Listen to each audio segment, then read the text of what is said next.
Bonjour, je suis Didier Lambert, le fondateur de la plateforme Uptic, une plateforme de veille et d'information dans le domaine des communications unifiées, de la collaboration et de l'expérience client. Aujourd'hui, j'ai le plaisir d'échanger avec Sébastien Deluc, qui est responsable des offres centre de contact chez Avaya. Bonjour Sébastien, comment vas-tu? Bonjour Didier, je vais très bien, merci et toi? Bien, merci. Content de te retrouver sur ce canal vidéo de Uptic. On est là aujourd'hui pour parler de cette nouvelle plateforme que vous avez annoncée, Avaya Infinity, pour en quelques minutes expliquer un petit peu ce que c'est qu'à cette nouvelle plateforme, comment elle se positionne, comment elle se différencie peut-être aussi par rapport à ce qui était au portefeuille d'Avaya jusqu'à présent.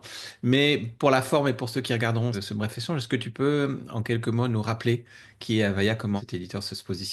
Bien sûr, Avaya, on est une société internationale, société américaine, mais présente dans plus de 180 pays. On est reconnu comme étant un des leaders dans la relation client. Pour donner quelques chiffres, je disais, présent dans 180 pays, on équipe aujourd'hui plus de 6 millions d'agents à travers le monde. Et en France, ça représente un peu plus de 65 000 agents que l'on équipe auprès de nos clients, avec un focus plutôt client grand compte, donc très grande entreprise, que ce soit dans l'assistance des assisteurs, les BPO, retail, finance, plutôt de ce type de clients-là que l'on adresse. Mhm. Alors, cette nouvelle offre Infinity, donc qui a été annoncée, comment elle vient se positionner par rapport au catalogue historique? Qu'est-ce qu'elle remplace ou qu'est-ce qu'elle complète, s'il te plaît? Oui, alors Avaya Infinity, en effet, comme tu l'as dit, c'est une offre qu'on a lancée il y a à peu près un mois. Donc, c'est vraiment l'évolution de notre portefeuille actuel, que ce soit sur la partie centre de contact, mais aussi sur la partie téléphonie et communication unifiée. Et la solution, on va estimer que c'est une solution de centre de connexion. Donc, on va expliquer un petit peu qu'est-ce que ça veut dire un centre de connexion. Bien entendu, la solution, elle est omnicanal, elle est boostée par l'IA, ce qui permet en fait d'optimiser les connexions entre une entreprise et ses clients, mais aussi, on va parler d'agents augmentés, augmenter les agents avec des Mhm. nouveaux outils assez intelligents, et on en parlera aussi. Quand on parle de centre de connexion, c'est à tous les niveaux, que ce soit au niveau des interactions, des flux de travail, des outils du client, mais aussi de toutes les données de l'entreprise. Donc, on va venir connecter l'existant, les nouveautés que nous on amène, et aussi peut-être des choix que le client va pouvoir faire dans le futur. Donc, connexion tous azimuts, on va dire, au service de l'expérience client, si je comprends bien ce que tu expliques. Tu as parlé de nouvelles briques technologiques, enfin d'IA notamment. Qu'est-ce que ça apporte? Qu'est-ce qu'il y a en plus, en fait, dans Infinity qu'une offre comme AXP, qu'on connaissait jusqu'à présent, ne couvrait pas ou couvrait pas autant?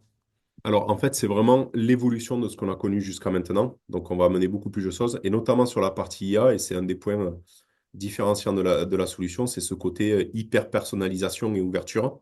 D'accord. En termes d'IA, on va pouvoir le faire de différentes manières, c'est-à-dire amener l'IA native d'Avaya, qui permet d'aller faire des bots, que ce soit des voice bots ou des chatbots, Mhm. amener de l'IA générative, amener des résumés de conversation dans toutes les langues possibles. Donc ça, c'est natif à la solution, chose que l'on n'avait pas jusqu'à maintenant.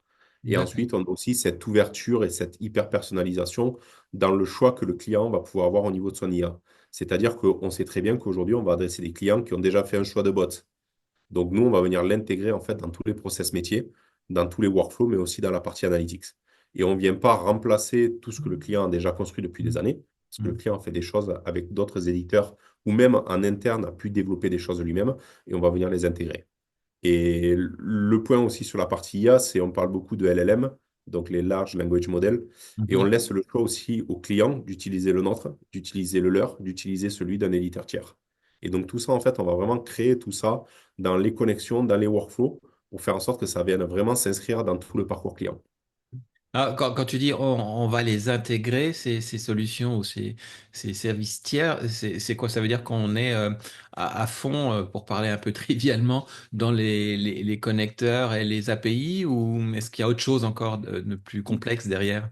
Non, c'est aussi simple que ça. Enfin, aussi Mhm. simple, on va le dire comme ça, mais aussi simple que des API. En Ouais, fait, on va avoir des connecteurs déjà sur étagère pour aller voir certains éditeurs avec lesquels on travaille. ouais. Google, par exemple, Cognigy, Verint, ou aller vers d'autres éditeurs que le client va lui pouvoir amener avec des API, avec des intégrations qui sont natives. Et donc, en fait, quand on va créer nos workflows, on va pouvoir aller choisir quel type d'IA on va les gérer dans mon SVI pour mon bot, quel type d'IA. Est-ce que c'est le natif ce dont on a parlé d'Avaya, ou est-ce que c'est un éditeur tiers? Et ça va se faire de manière vraiment très simple pour le client grâce à du low-code, no-code. Et le client pourra l'intégrer et n'a pas besoin d'être développeur pour pouvoir faire ça. D'accord. Alors, en termes de, non plus de fonctionnalité cette fois, mais de positionnement, a priori, quand on regarde la presse, le positionnement d'Avaya se ressent sur plutôt le haut de marché. Est-ce que c'est un positionnement qui correspond aussi à cette nouvelle offre Infinity? Oui, totalement. Alors, on se positionne sur le haut de marché, c'est-à-dire les très grands comptes. Donc, Hmm. les sociétés de plusieurs milliers d'employés qui vont potentiellement avoir plusieurs sites ou être présents dans plusieurs pays. Mhm. Et Infinity, ça se positionne bien là-dessus parce qu'en fait, la solution va amener un niveau de disponibilité le plus haut du marché, donc de 5.9, mais Mhm. aussi une sécurisation qui est très haute. Ouais. Et cette sécurisation va venir aussi des différents types de modèles de déploiement que l'on va pouvoir avoir. Donc, il faut comprendre que Infinity, c'est vraiment une plateforme et le client peut la consommer de la manière qu'il souhaite. C'est-à-dire, ça peut être dans le cloud, ça peut être sur un modèle hybride, donc avec des éléments dans le cloud, des éléments de prémisse, ou être 100% de prémisse. Et ça, c'est une nouveauté aussi. Donc, la même plateforme va être délivrée de trois manières différentes. Et quand on parle aussi de cloud, le client pourra choisir chez quel hébergeur il souhaite l'avoir. Ça peut Mhm. être chez Microsoft Azure, ça peut être chez AWS et ça peut être aussi chez Google Cloud. Donc, on laisse vraiment ce choix-là au client de se dire comment je consomme et où est-ce que je consomme le service. Mais est-ce que c'est une plateforme qui pourrait être aussi hébergée par un partenaire qui la découpe en multi-tenant pour des clients à lui qui seraient de taille plus modeste, on va dire?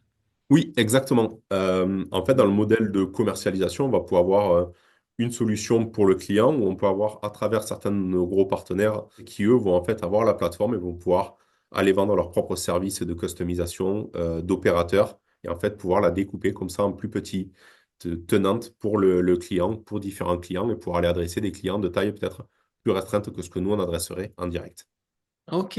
Alors, du coup, en mode de commercialisation aujourd'hui, il y a ces partenaires capables de relayer et de customiser. Et quels sont les autres circuits en fait de commercialisation en France essentiellement? Bah, on va avoir un modèle de commercialisation qui est double, soit en vente directe auprès de nos clients, donc c'est-à-dire que les clients contractualisent avec Avaya, on vend la solution, on fait le déploiement avec le client, on fait l'accompagnement, on fait la maintenance, ou on va D'accord. avoir à travers des partenaires. Et donc c'est là où les partenaires vont revendre la solution auprès de leurs clients et eux amener leur service de conseil, de chefferie de projet, mais aussi de support.